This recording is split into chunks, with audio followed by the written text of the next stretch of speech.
द्वैपायनो विरह कातरया जुहाव पुत्रेण तन्मयतया तरिहो विनीतो तं सर्वभूत हृदयं मुनिमानतोऽस्मि। हे पुत्र यम प्रभजंत अपेत अपेत कृत्यम। हे परम ब्रह्म हे भजंत कहाँ जा रहे हैं धनगे?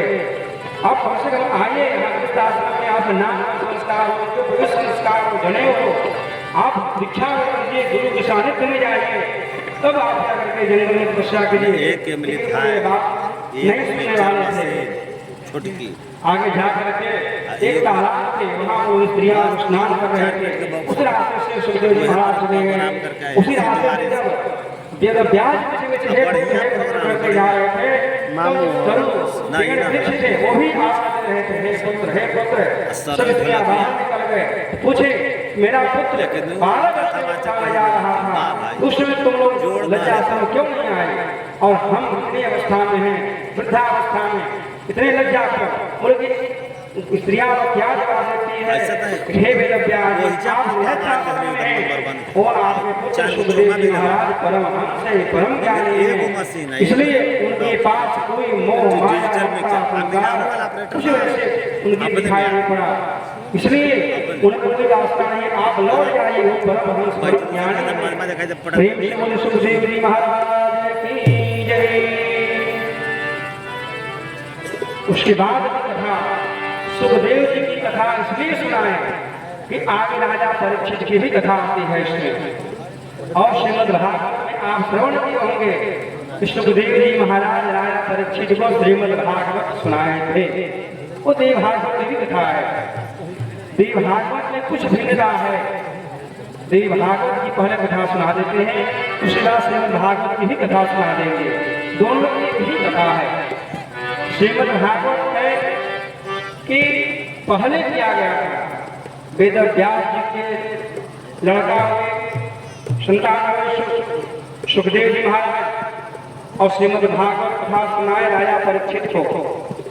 और श्रीमद् भागवत की कथा है प्रथम श्रोता राजा परीक्षित हुए और वक्ता कहने वाले सुखदेव जी महाराज हुए, और देवी भागवत में श्रोता बने जन्मेजय राजा परीक्षित के लड़का पुत्र हुए, और वक्ता बने वेद व्यास जी स्वयं जो देव भागवत कथा सुनाए। उनके मृत्यु के बाद राजा परीक्षित के मरने के बाद, इसलिए पहले देव भागवत कथा श्रवण करेंगे। एक बार की कथा है, पहले तक वो 8 राजा परीक्षित अलाप 10 वाला वही बजा वाली के पांडव वंश में थे। राजा परीक्षित थे कौन, इसके बारे में समझ लेंगे। आप लोग महाभारत देखे होंगे, सुने होंगे भी। श्री पांडव लोग थे, धृतराष्ट्र लड़के थे, दुर्योधन, और उसी पांडवों के 5 पुत्र थे, युधिष्ठिर, भीम, अर्जुन, नकुल, सहदेव। दोनों आपसी विवाद करता था, हर समय लड़ाई धन संपत्ति के लिए। उसके बाद जब अपने महाभारत समाप्त होने के बाद 5 पांडव लोग स्वर्गारोहण करने लगे, तब जो राजा अर्जुन थे उनके पुत्र नाम था अभिमन्यु, और अभिमन्यु युद्ध में ही मारे गए थे। और उनके एक गर्भवती थी उत्तरा के गर्भ में राजा परीक्षित जी पल रहे थे उस समय।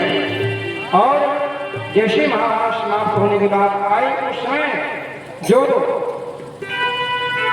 द्रोणाचार्य का लड़का थे वो बाण चलाते वहां पर, और बाण चलाने के बाद धर्म को विनाश करना चाहते थे, लेकिन वहां भगवान विष्णु अंगुष्ठनाथ होकर के उत्तरा के गर्भ को जाकर के रक्षा किए हैं। और जब भगवान कृष्ण अब अपने धाम को सोचे कि चले, तो जाते समय भगवान को यहाँ उत्तरा करके प्रार्थना करते हैं, पाहे पाहे महायोगिन्यधीश्वर।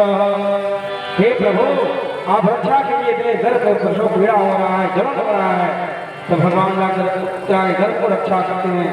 और जो गर्भ जाकर के भगवान ही रक्षा करे किसी जीवाला को, किसी जीव को, तो साधारण व्यक्ति कैसे हो सकता है? वही राजा परीक्षित हुए, और 60 वर्ष की उम्र में राजा परीक्षित को 5 पांडव लोग उनके अपना राज्य को संभालने के लिए देकर राजा बना करके चले गए। स्वर्गारोहण किए। आया परीक्षित उम्र में बढ़ने के बाद या भ्रमण कर रहे थे एक बार कि हमारे क्षेत्र में कैसा कैसा क्या व्यवस्था है। जरा परीक्षित जब गए तो वहाँ क्या देखते हैं कि एक वहाँ पर एक गरिया तल का काला व्यक्ति है और एक गौ को वहाँ मार रहा है डंडा से लेकर के। बोले कि तुम कौन हो और बछड़ा खड़ा है वो कौन है? तो वहाँ बोलता है मेरा नाम कली है और ये जो गौ है वो बोले कि हम धरती में और वो बैठे थे बछड़ा थे वो धर्म थे। बोले कि ऐसा कलयुग है। कलयुग क्या है? कल्ला का ही है। इसलिए कलयुग में कोई सुखी नहीं है। कलयुग में घर घर में देखिए सभी के घर में कुछ न कुछ तनाव कुछ न कुछ विवाद बना रहता है। इसलिए कली युग कली का कल्लह का युग कल्लह का समय। इसलिए वहाँ पर एक कलयुग को मारने के लिए उतावला हो गए और वहाँ कलयुग को मारने के बाद कलयुग कहता है हे प्रभु आपके बाद हे राजन द्वापर के बाद कलयुग आना निश्चित है। जिस तरह से चैत्र मास के बाद वैशाख आएगा आया ही वैशाख के बाद ज्येष्ठ महीना आएगा उसके बाद इसी तरह से क्रम बनते गया है उस तरह से मेरा भी आना कलयुग भी द्वापर के बाद कलयुग हम भी आएंगे मेरा समय आएगा। तो हम शरणागत के लिए जगह मांगे कलयुग उस जगह दिए हैं और जगह में वही 4 जगह दिए थे। देवतम पान स्त्रिय सोना कलयुग का आवास जहाँ जुआ खेला जाता हो वहाँ कलयुग का आवास है। कलह का घर है।